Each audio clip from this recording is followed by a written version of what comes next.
I want to congratulate Pats fans for an epic Super Bowl comeback. The Super Bowl 51 last night.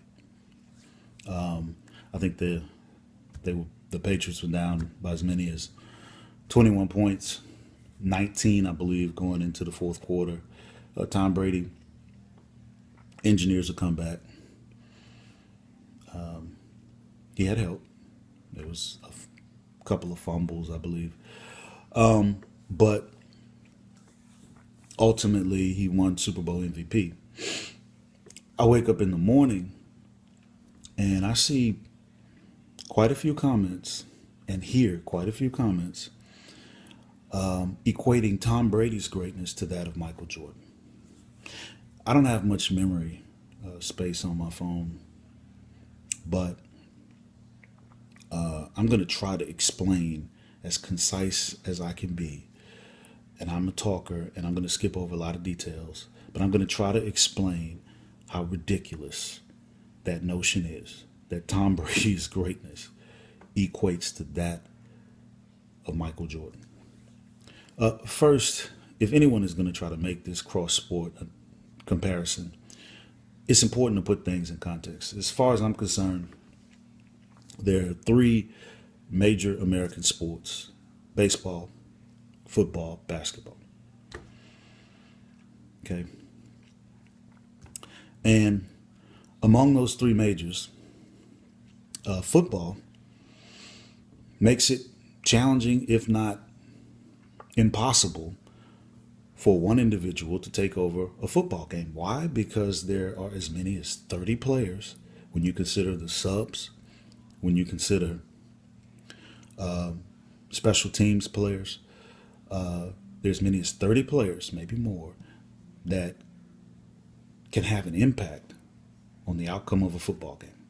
Basketball, there are five starters. And those five starters play about 35 of the 48 regulation minutes. In baseball, minus the DH, and even in the National League, pitchers play both sides, offense and defense. Tom Brady impacts the game offensively. He plays no defense. Michael Jordan, and maybe many people don't know this, his relative defensive value, I think, catapults him into perhaps the best player, defensive player, in his era. And the reason I say that is, of course, he wouldn't have the impact that some rim protectors like defensive impact that some rim protectors like David Robinson, Hakeem Olajuwon would have. But the variance between some of the centers, Mutombo,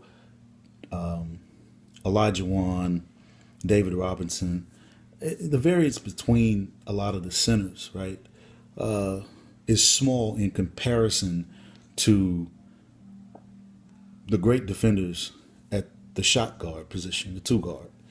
You got Joe Dumars, but Michael Jordan, to me, separates himself much further than other defensive players in that era.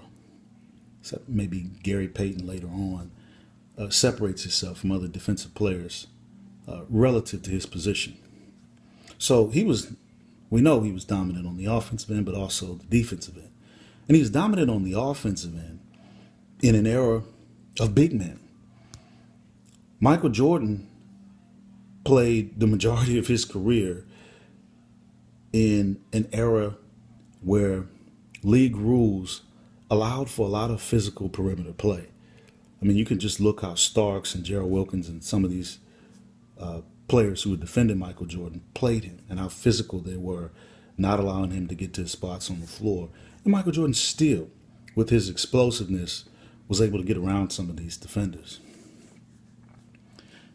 The league began to slowly roll back and enforce rules that led to make it much easier for perimeter players to get around screens and to get their shot off.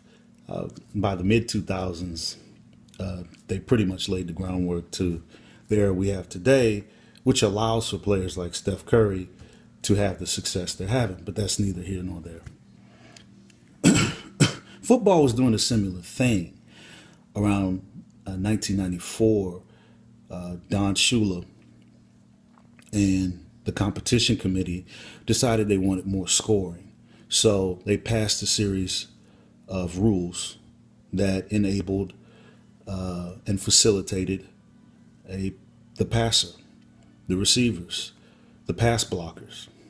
And it, of course, led to the spread offenses and many of the explosive offensive stats you see today, especially from quarterbacks like Drew Brees throwing for 5,000 yards. I mean, that's not going to happen in the 70s or 80s, but it's happening today because the rules handicap the defenses. They don't allow them to press cover like they were press covering in the 80s.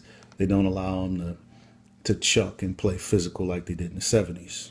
So you have the most pass-friendly era in football history, in which Tom Brady is benefiting by playing in. Jordan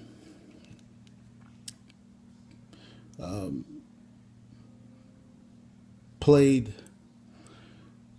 the majority of his career